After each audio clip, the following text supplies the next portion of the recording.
Kembali lagi guys di channel kesayangan kalian, dimana kita bakal bahas salah satu sejarah Indonesia yang mungkin ini adalah cikal bakal, tapi ini pasca kemerdekaan guys. Jadi setelah kemerdekaan 1945 itu muncul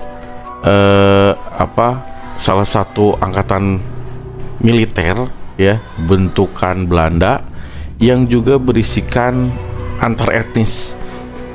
Ya, apakah itu? Nah, ini adalah Kenil sama dengan Londo Ireng. Londo Ireng apa ya? Nah, itu dia. Nomor 2 akan saya bahas dengan sangat literasi saya gitu ya. Semoga apa yang saya sampaikan itu bisa menambah wawasan kamu. Oke, yang pertama nih. Yang pertama, Kenil. Ya, itu adalah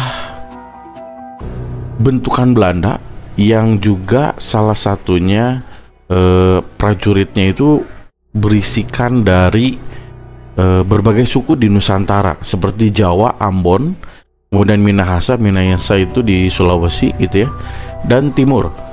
Bahkan pasukan Kenil juga itu termasuk dari Afrika, jadi didatangkan langsung dari Afrika, dan yang itu yang paling terkenal itu dari Jan Kooi, Kooi, Jan Kooi.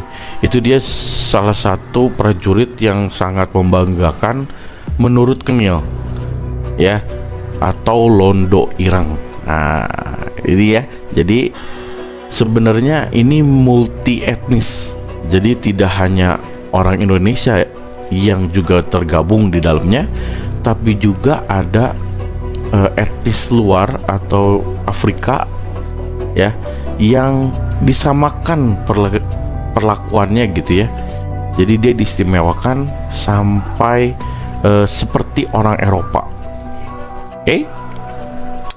Yang kedua ini adalah tentara bayaran. Banyak beredar di sosmed atau di sosial media itu, ini adalah pengkhianatan. Kenapa? Karena banyak orang Indonesia yang justru bekerja menjadi tentara bayaran Kenil ya, untuk memperpanjang hidupnya. Ini adalah salah satu momen 50-50 ya. Jadi dia lebih baik miskin atau mati tidak bergabung, atau dia bergabung tapi menjadi pengkhianat. Nah, itu banyak sekali asumsinya guys. Jadi ini adalah tentara bayaran dari berbagai negara termasuk Swiss dan Jerman. Ya, dia ada di abad 19 walaupun dibentuk di 1830. Ya, 1830, dan akhirnya dibubarkan. Ya, mereka direkrut karena mengalami kesulitan ya, tentara Belanda untuk bertugas di Hindia Belanda. Jadi mau nggak mau Kenil itu merekrut tentara-tentara pribumi atau Indonesia gitu ya, yang menjadi tentara bayaran, yang lawannya itu adalah prajurit pribumi.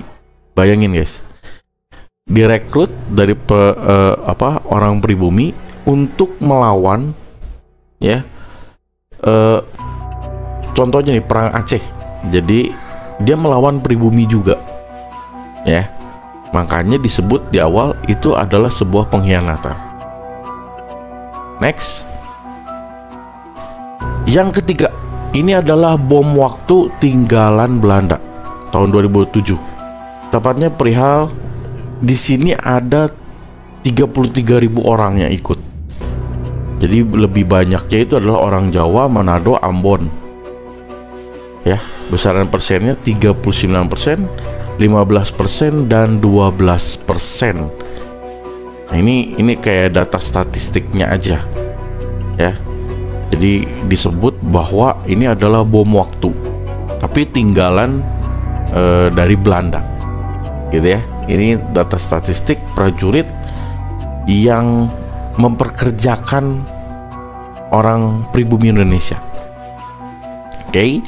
Yang keempat nih ya, Kenil memainkan peran penting selama masa-masa perang kemerdekaan. Jadi ini pasca kemerdekaan ya. Kenil bersama tentara Belanda berperang melawan pasukan kemerdekaan Indonesia. Itu terlihat begitu besar di agresi militer Belanda 1 dan Belanda 2. Jadi memang peran pentingnya itu ada di setelah kemerdekaan. Jadi pasca kemerdekaan mereka unjuk gigi gitu ya. Jadi walaupun dibentuk 1830, tapi masa-masa yang paling signifikan itu adalah 45 sampai 49. Kenapa? Karena di 45-49 itu masih kekosongan kekuasaan, ya kan? Seperti anak bebek tapi kehilangan induk. Jadi masih bingung, ya, masih bingung ideologi apa segala macam, itu masih simpang siur, ya. Oke. Kemudian yang kelima nih, setelah begitu panjang, akhirnya mereka bubar. Ya, kemerdekaan Indonesia itu, setelah kemerdekaan Indonesia, Kenil itu bubar dengan pengakuan kedaulatan Indonesia pada 1949. Resmi dibubarkan, ya, dengan banyaknya prajurit Kenil, terutama berasal dari Ambon, memilih menetap untuk di Belanda karena di Indonesia itu masih simpang siur, masih bingung gitu politiknya seperti apa. Makanya kekosongan kekuasaan banyak juga di sini yang tapi ada kedaulatan juga gitu. Jadi kedaulatan Indonesia itu diakui. Ya, sampai akhirnya Belanda menarik mundur. Oke. Jadi akhirnya Kenil itu dibubarkan 1950. Ya, walaupun dengan banyaknya pergerakan-pergerakan gitu ya. Conclusion, jadi Kenil atau Londo Ireng. Londo Ireng itu bukan berarti orang Indonesia atau orang Jawa yang kulitnya gelap, bukan. Tapi Londo Ireng itu dari etnisnya Afrika, Euro Afrika. Jadi banyaknya tentara Afrika yang ditarik oleh Belanda untuk berjuang di Kenil. Jadi Londo Ireng ini bukan berarti orang pribumi yang berkulit gelap, bukan. Tapi karena banyaknya Afrikanya itu yang dibawa dari Afrika ke sini untuk bekerja. Sampai yang tadi saya bilang John K.O.O.I itu sangat brilian, sangat kinerjanya secara militer itu sangat tinggi. Ya.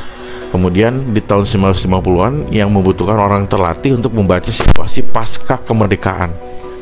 Jadi untuk saat itu ada orang Indonesia mantan Kenil yang memang diperkerjakan, ya kan, untuk melihat situasi, ya.